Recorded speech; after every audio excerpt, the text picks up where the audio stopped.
పాత్రికేయ మిత్రులందరికీ నమస్కారం. ఈరోజు రంజాన్ పండుగ మా మైనార్టీ సోదరులకి, వారి కుటుంబ సభ్యులకి,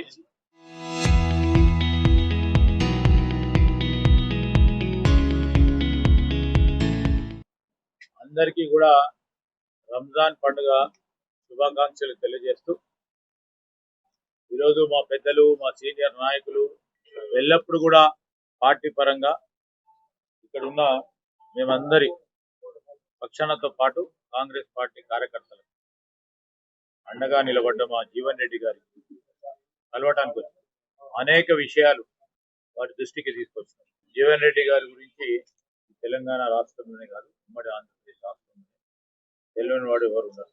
ఒక పద్ధతి గల నాయకుడిగా దాదాపు 4 దశాబ్దాల కాలం పాటు కాంగ్రెస్ పార్టీలో ప్రతి సందర్భంలో ప్రభుత్వంలో ఉండి సంక్షేమాన్ని, ప్రతిపక్షంలో ఉండి ప్రజల గొంతు వినిపించడానికి అహర్నిశలు కృషి చేసిన మా నాయకుడు జీవన్ రెడ్డి గారు, వారిని కలవటానికి వచ్చినాం, వారితో మాట్లాడటం జరిగింది.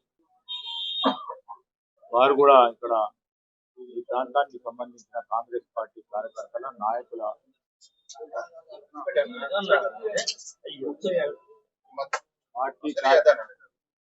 పార్టీ కార్యకర్తల నాయకుల మనోభావాలను, వారు ఎదుర్కొంటా ఉన్న ఇబ్బందులు, సమస్యలను కూడా వారందరి గురించి కూడా వారు బాధపడటం జరిగింది. ఈ సందర్భాన్ని పురస్కరించుకొని మరి చాలా రోజుల నుంచి మీరు చూస్తూ ఉన్నారు, పెద్దలు మీనాక్షి నటరాజన్ గారు కానీ, పిసిసి అధ్యక్షులు మహేష్ కుమార్ గౌడ్ గారితో పాటు మరి జీవన్ రెడ్డి గారు సంబంధించి వారితో మాట్లాడటం, వారికి సంబంధించి అనేక అంశాల విషయం పార్టీకి వారు పూర్తి స్థాయిలో అండగా ఉన్నారు. పార్టీ కూడా అండగా నిలబడేది, తప్పకుండా ఆలోచన చేస్తారని వారు కూడా చెప్పారు. వారి నిర్ణయం, వారి ఆలోచన అంతా కూడా కాంగ్రెస్ పార్టీ కార్యకర్తల నాయకులకు సంబంధించిన అంశం తెలియజేయడం జరిగింది. రాష్ట్ర ప్రభుత్వం నిన్న ప్రవేశపెట్టిన బడ్జెట్ ఇప్పుడు లేని విధంగా తెలంగాణ రాష్ట్రం ఏర్పడటం నుంచి ఈనాటి వరకు సంక్షేమానికి పెద్దపీట వేయడం, ఏ రాష్ట్రంలో లేని విధంగా ఒక సంక్షేమ కార్యక్రమం, రాష్ట్ర జనాభాలో ఉన్న 1,15 లక్షల మంది కుటుంబ సభ్యులకి ఈరోజు ప్రమాద బీమా అందించే కార్యక్రమం ఏ రాష్ట్రంలో కూడా లేదు. దురదృష్టవశాత్తు ఈ రాష్ట్రానికి సంబంధించి ఎవరైనా ప్రమాదానికి గురై మరణిస్తే ఆ కుటుంబం రోడ్డు మీద పడొద్దని, ఆ కుటుంబానికి ప్రభుత్వం అండగా నిలబడాలని ఈరోజు ప్రమాద బీమా పథకాన్ని మొత్తం 1,15 లక్షల మందికి ఇచ్చే కార్యక్రమం మొట్టమొదటి ప్రభుత్వం ముఖ్యమంత్రి రేవంత్ రెడ్డి గారి నాయకత్వంలో నిన్న అల్లు బట్టి విక్రమార్క గారు ఆర్థిక బడ్జెట్ ప్రవేశపెట్టిన కార్యాచరణ మీరు అందరూ కూడా చూసి సంక్షేమానికి పెద్దపీట వేస్తున్నారు. అదేవిధంగా ఉద్యోగస్తులకు సంబంధించి ఇప్పుడు లేని విధంగా ఈరోజు వారికి సంబంధించి ఆరోగ్య కార్డు ఏ రాష్ట్రంలో లేదు, మొట్టమొదటిసారి ఈ విధమైన కార్యక్రమం తీసుకొని మొత్తం పిల్లలందరూ బాగా చదువుకోవాలి, ప్రభుత్వ విద్యను, పాఠశాల విద్య కానీ కళాశాల విద్యను ప్రోత్సాహం చేయాలనే పెద్ద ఎత్తున ఈరోజు ఫస్ట్ క్లాస్ నుంచి మొదలు పెట్టుకొని జూనియర్ కాలేజ్ వరకు చదువుకుంటున్న పిల్లలకి అందరికీ కూడా బ్రేక్ పాస్ స్కీమ్ పెట్టడం అనేది మొట్టమొదటిసారి సంక్షేమ కార్యక్రమం. సంక్షేమానికి పెద్దపీట వేసి ముందుకు వెళ్తా ఉన్నాం. ఈరోజు టీఆర్ఎస్ పార్టీ సంక్షేమాన్ని 10 సంవత్సరాలు పక్కన పెట్టిన వారు మాట్లాడే నైతికత, బీజేపీ వారు మాట్లాడేది కేంద్రంలో 12 సంవత్సరాల కాలం పాటు వారు ఇచ్చిన హామీలను దాని గురించి మాట్లాడకుండా మేము ఇచ్చిన 6 గ్యారెంటీలకు సంబంధించి అనేక సందర్భం మాట్లాడటం, దాని విషయంలో ఈరోజు వారు విమర్శ చేయడం అనేది హాస్యాస్పదం. రెండవది, ఒక తరఫున మా పార్టీ ప్రభుత్వం 10 సంవత్సరాల కాలం పాటు ఈ ఆర్థిక వ్యవస్థను విధ్వంసం చేసిన తర్వాత ఆ విధ్వంసాన్ని సరైన దారిలో పెట్టి ఆర్థిక వ్యవస్థను ముందుకు తీసుకెళ్తూ ఏ సంక్షేమాన్ని కూడా ఆపకుండా ముందుకు తీసుకెళ్తాన్న వైనం ప్రజలందరూ కూడా కేంద్ర ప్రభుత్వానికి సంబంధించి ఈరోజు బీజేపీ నాయకులు గుర్తుపెట్టుకోవాలి.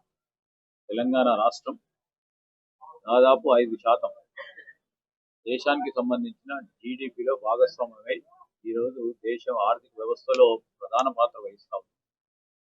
అలాంటి తరుణంలో దేశానికి సంబంధించి తెలంగాణ రాష్ట్రం అంతర్మదం కనుక మరి ఇవ్వాల్సిన ధర్మం ఉంది, బాధ్యత ఉంది, చేయాల్సినది ఉంది, ఇంకా అనేకంగా చేయాలి. మేము అడుగుతా ఉన్నాం, ఆంధ్రప్రదేశ్ రాష్ట్రానికి ఎందుకు ఎక్కువ నిధులు ఇస్తా ఉన్నాం, ఇవ్వండి. వాటితో సరిసమానంగా తెలంగాణకు నిష్పత్తి ప్రకారం మాకు కూడా ఇవ్వాలని మేము డిమాండ్ చేస్తున్నాం. దాని గురించి మాట్లాడతలేరు. ఈరోజు రెండు పార్టీలు మాట్లాడినా రాజకీయ పరంగా మాట్లాడుతా ఉన్నాం తప్ప ఈరోజు సంక్షేమానికి పెద్దపీట వేసి ముందుకెళ్తా ఉన్న తరుణం ప్రజలందరూ కూడా గమనిస్తా ఉన్నారు. వారి ఆలోచనలు మాకు మొన్న ఒక ప్రెస్ మీట్ పరంగా వారు స్పష్టంగా చెప్పడం జరిగింది. ఈరోజు కూడా పార్టీకి సంబంధించిన అనేక అంశాలు మాకు తెలియజేశారు. పార్టీని దృష్టికి తీసుకెళ్తాం, ముఖ్యమంత్రి గారి దృష్టికి కూడా తీసుకెళ్తాం. దాదాపు ఒక 2 రోజుల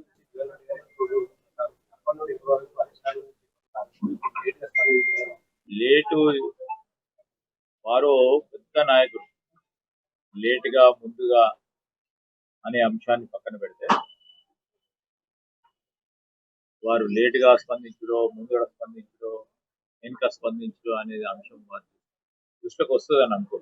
ఎందుకంటే ప్రతి సందర్భంలో కూడా పెద్దలు జీవన్ రెడ్డి గారితో ఏం కానీ సోదరు లక్ష్మణ్ కుమార్ గారు, ఎందుకంటే వారు ఈ ప్రాంతానికి ప్రత్యేకంగా ఇటు ప్రాంతాలన్నింటినీ కూడా ఒక పెద్ద దిక్కుగా కాంగ్రెస్ పార్టీ. వారు బాధపడితే మేము కూడా బాధపడతాం. Quite clear. దాంట్లో అంశం విషయంలో మేము మాట్లాడటం జరిగింది, పెద్దలందరూ మాట్లాడటం జరిగింది, మీనాక్షి నటరాజన్ గారు మాట్లాడడం జరిగింది, పిసిసి అధ్యక్షుల వారు మాట్లాడడం, అనేక మంది ఉత్తమ్ కుమార్ రెడ్డి గారు మాట్లాడడం జరిగింది. ఎప్పటికప్పుడు మాట్లాడుతూ ఉన్నారు. వారి బాధను, వారి ఆలోచన విధానాన్ని అర్థం చేసుకునే ప్రయత్నంగా కాంగ్రెస్ పార్టీ ముందు నడుస్తుంది. అవన్నీ ఏం చెప్పలేదు, ఏం చెప్పలేదు.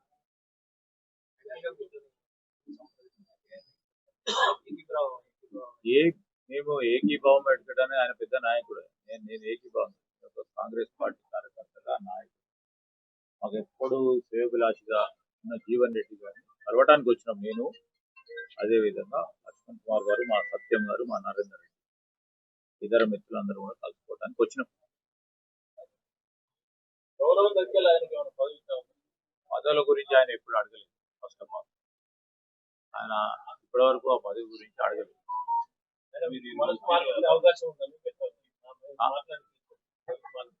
మారాలి, మనసు మార్చుకునేది కాదు. ఆయన కొద్దిగా పటిష్టంగా ఉన్న నాయకుడు ఆయన. మేము పార్టీ పరంగా వారు ఖచ్చితంగా కూడా అపీల్ చేయడం జరిగింది. పార్టీ పరంగానే కాదు, అంటే మాకు ఒక పెద్ద నాయకుడిగా ఈ ప్రాంతానికి సంబంధించి ఆ రోజు కష్టకాలంలో ఉన్నప్పుడు కూడా కాంగ్రెస్ పార్టీకి సంబంధించి నాయకుడిగా మా అందరి పరంగా నిలబడ్డ మేము కూడా వారికి కోరను, ఏ విధమైన నిర్ణయం తీసుకోకూడదు సార్ అని చెప్పిన. డిమాండ్ ఏం పెడతారా? డిమాండ్ ఏం పెట్టలేదు. డిమాండ్ ఉంటే ఇట్లుంటుందా? ఆయనది 10 మంది అదే చెప్పింది కదా, వాళ్ళ అభిప్రాయం తీసుకెళ్తాం. నేను అభిప్రాయం తీసుకెళ్తాం. రాహుల్ గాంధీ గారి దగ్గర ఆయన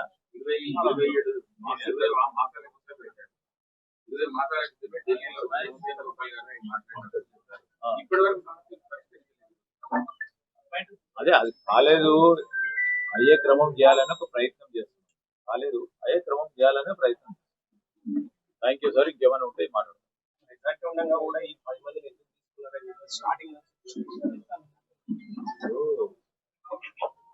ఆనాడు ఈనాడు కూడా ప్రభుత్వ పరంగా ప్రభుత్వం చేసే మంచి పనులు, సంక్షేమానికి సంబంధించి ముఖ్యమంత్రి గారితో ప్రభుత్వ పరంగా నడుస్తామని అనేక మంది వచ్చారు. అదే ఆలోచన. ఈరోజు వారు ప్రభుత్వానికి సంబంధించి ఏ పార్టీలో ఉన్న సపోర్ట్ చేస్తామని వారు ఫస్ట్ రావటం జరిగింది. Thank you sir.